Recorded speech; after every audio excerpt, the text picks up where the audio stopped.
So Larry, as our living role model for the future, what No pressure. Will I stand up? Okay, my name's Larry Smith. It's quite exciting for me to be here because I've managed to put a tie on and a suit. Because normally I just work from home. I wear shorts and a t-shirt my average day. Now I joined IBM in 1988 and I used to work in Basingstoke, that centre of IT. And you can imagine, I just went to work, like many people do today, to the cluster of people I work with, the experts, the other people in my own department. That's the way we work. We didn't work from home, there was no such thing as that concept, and we worked on these big green screens that would have taken 4 grown men to carry anyway. So that's where it all started. But as time went on, in 2001, I started working from home. Not all the time, 1 or 2 days. And as it progressed, it became work was an activity, it no longer was a destination. It was something I did. We were knowledge workers, so the people with the knowledge weren't necessarily in the same city as me. They may be in Manchester, they may be in Edinburgh, they may be in Basingstoke, but we couldn't all get together anymore, so it's sensible we might as well work from home. And as that progressed, those experts became people that may be in Paris, in Germany, or these days in China. So we can't get together, we're knowledge workers, we're experts at what we do, but we don't have to co-reside in the same place. So, it really, that productivity increased, my productivity increased. I worked harder, you have to be very, very disciplined. There is the end of the day, and the end of the day must really be the end of the day. On my phone, I do not have my emails from work, because I work from home, and if I leave the house, I don't need to work anymore. My time stops. You do feel a bit like Billy No Mate some of the time, because you are sat at home, so you have to be very disciplined. And we communicate, I communicate with my colleagues, not even by voice most of the time. We type. We use a messenger. In IBM, there's a technology called Same Time. It's like MSN Messenger or other such things, but we message all the time. Typically, I've got 5 or 6 conversations going on at the same time, and they may go on all day. So someone may ask me, you know, when are we going to do this document? And then about an hour later, I'll work on it tomorrow. And then an hour later, he'll reply. So I've got multiple conversations. I'm more productive in the way I work. Occasionally, we do share photos of families, and we know things about each other, and we have those little chats, which we used to have by the coffee machine, but now we have them online. We're measured by our productivity, not our visibility. The days of walking past the office, making sure the manager saw me, doesn't happen. However, he sees me on this same time. He knows when I'm working. So I'm not clocking in, but he's aware. So that little ad hoc walk across to someone's desk to ask them something, that's still available, but you type it now, and it's a different way of working. 2 years ago, I went to the office 3 times in a year. That was it. And the reason I really went was someone was having a booze up because he was leaving. So I had to pop into the office to see him. And then someone actually did want a physical meeting. I don't know why, but they really did. And I can't remember the other reason. It's probably because I fancied a lunch in the canteen. But my manager, I never met him. In fact, now he's just changed jobs. In 4 years of working for him, I met him for 15 minutes when he came over to the UK, because he was in the US. But he came over to visit a customer, and he said, let's have a coffee. We had a coffee. That's the only time I met him in 4 years. And when Peter first interviewed me for this, he interviewed me on the phone, and he said, so where is your manager? I didn't know. All I knew he was on Eastern Standard Time. And so I could talk to him 5 hours after I'd started work. I actually had to, hold on Peter, let me look at it. Oh, he's somewhere north of New York. And I really didn't know. Now, I have a new manager now, who I have met about 4 years ago. He's in Texas. But I'll never meet him again with this job. So I actually left IBM UK 4 years ago, and I'm now a contractor. But I'm a contractor back to IBM in the US. My job is I represent China and Brazil on business opportunities around the world with other IBMers who I will never meet. They work with customers, I help them do the work. Occasionally we talk to a customer. I don't do video conferencing, we just chat, we talk, and I work from home. I also, during the day, I go running around Regent's Park, which is near where I live. If I'm really tired, I will go and have a sleep for half an hour in the middle of the day. Nobody cares. I'm measured by my results, not my visibility. That's me.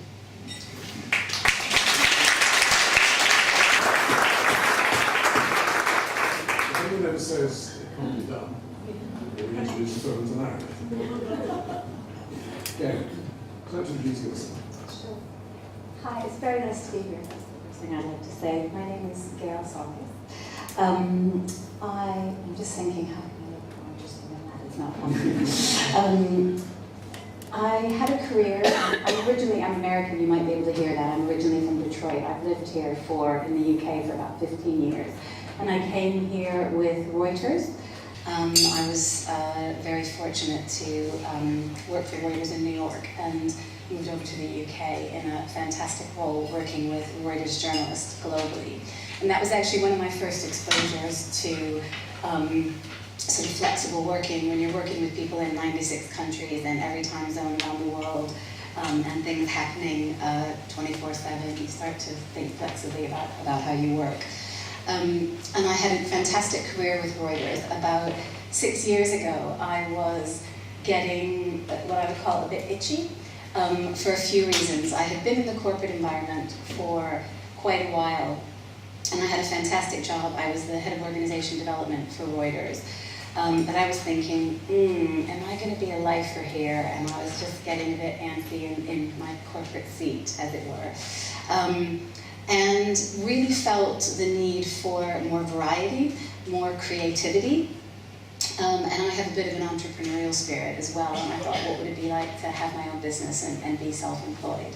So that was also around the time that the Thomson Corporation merged with Reuters. And there was a lot going on, and I thought, there's an opportunity for me to do something. So I decided to set up my own business working with executives, doing similar things, doing organization development and executive mentoring.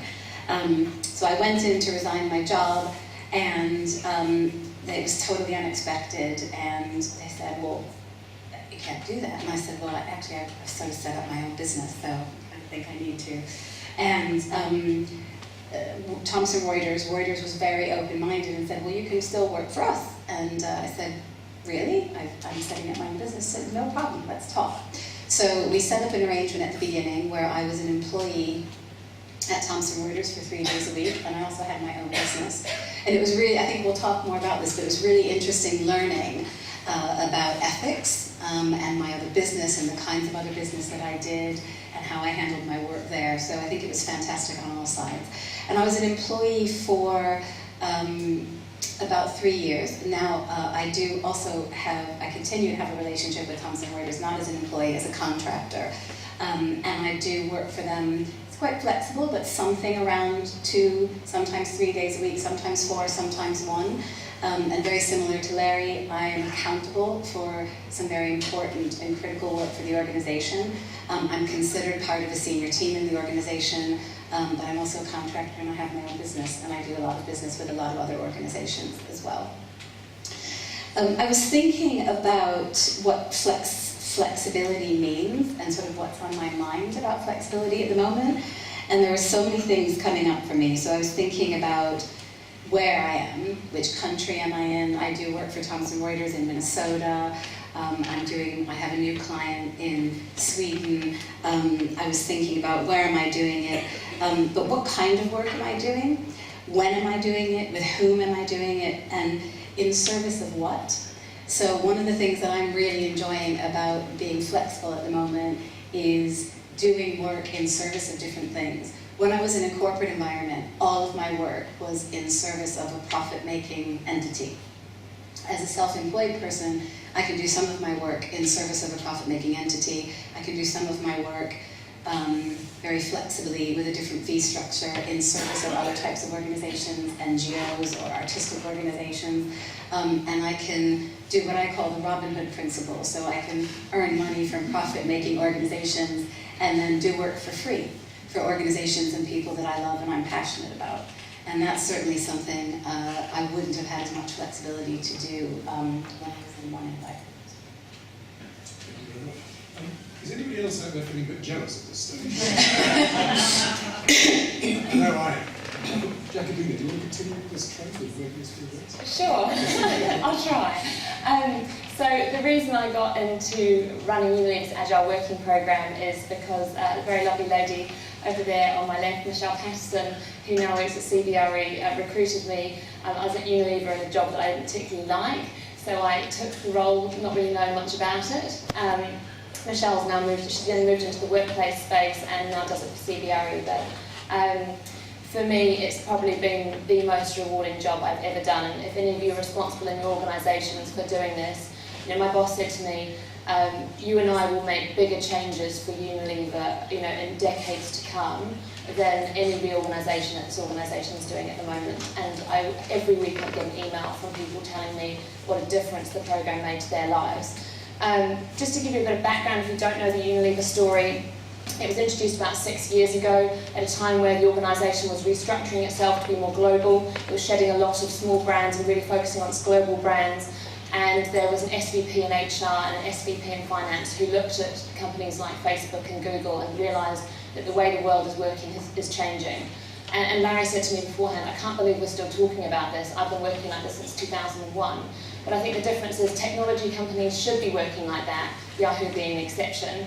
But I think the difference with Unilever 6 years ago is that it's not a tech company. It doesn't have the fanciest technology. And what we really try to teach people is you use what you've got and use what you'd use at home. But it was all about, my job was all about the culture change around it. But so Unilever's approach to agile working was allowing everyone to work as flexibly as possible. And it was all about results, performance, not time and attendance. I really emphasise that because it was not a diversity programme. It hugely benefited diversity, but if we'd made it a diversity programme, it would have lost credibility. It would have become a women's programme. The fact is, everyone wants flexibility. It benefits the business and it benefits individuals. It's also about choice. So we didn't make people work from home. It wasn't about working from home. It was about working from anywhere. If you start making it the work from home programme, it starts to be labelled the sleep from home programme by Sulkes. So it was about reducing the need to travel. It was about being more productive when you are travelling, so when you get home at the end of a very long business trip, you can spend more time with your family. It might be about working from home. That's a conversation that you have with your line manager and down to your personal choice. It's also not formalised flex working, so it's not about part-time work, it's not about job sharing, because that's actually quite rigid and inflexible, and that should be to benefit you. So that was something that was available over and above agile working, which we encouraged everyone to do and all line managers to encourage. So my job as the change manager and the communications manager is to really get people using technology better. You can throw all sorts of technology at people, but they don't know how to use it. It was about helping people understand the beautiful workplaces that Michelle implemented with her team, but it was also about how do you manage teams when you don't get to see them. And Larry talks about the fact that you don't, need to see people. I would argue that face-to-face is still the best, but you don't always have that luxury. It's about identifying when things can be done face-to-face and when you can do things virtually, and try and give people as much freedom as possible. The benefits were really broad, so cost savings is obviously the obvious one that people are always trying to chase, but they were much broader than that. Global capabilities in a global business, ideas sharing, not having silos of great ideas, people competing to do different things, attraction and retention of the most diverse talent. So I would not have worked anywhere else. The amount of freedom that I had, the way I worked was hugely valuable to me. I don't have children, I don't have any family commitments, but I'm still loving the flexibility that I had in that role. Sustainability goes hand in hand with cost savings, so reduced travel, more space-efficient real estate, and employee vitality. So the story that I like to tell people was that I lost about 10 kgs by being able to exercise at a time that suited me, which was in the mornings. I'm not much of a morning person. Unfortunately, since I've left Unilever, some of that's gone back on, but that's the joys of working for a good company. So when I came in 3 years ago, a lot of the ideas were there, but when Michelle brought me in, she was relatively new in that role as well, and my job was really to bring IT, workplace and the HR piece together and communicate it effectively. So you had IT being very proactive in Asia, launching Windows 7 and telling everyone that was agile working. didn't mean anything to anyone. In Inglewood Cliffs in New Jersey, they would redesign the offices and tell people that was agile working. If you don't get those three parts of the business together and explain to them how they fit into the bigger picture, then it doesn't tend to work.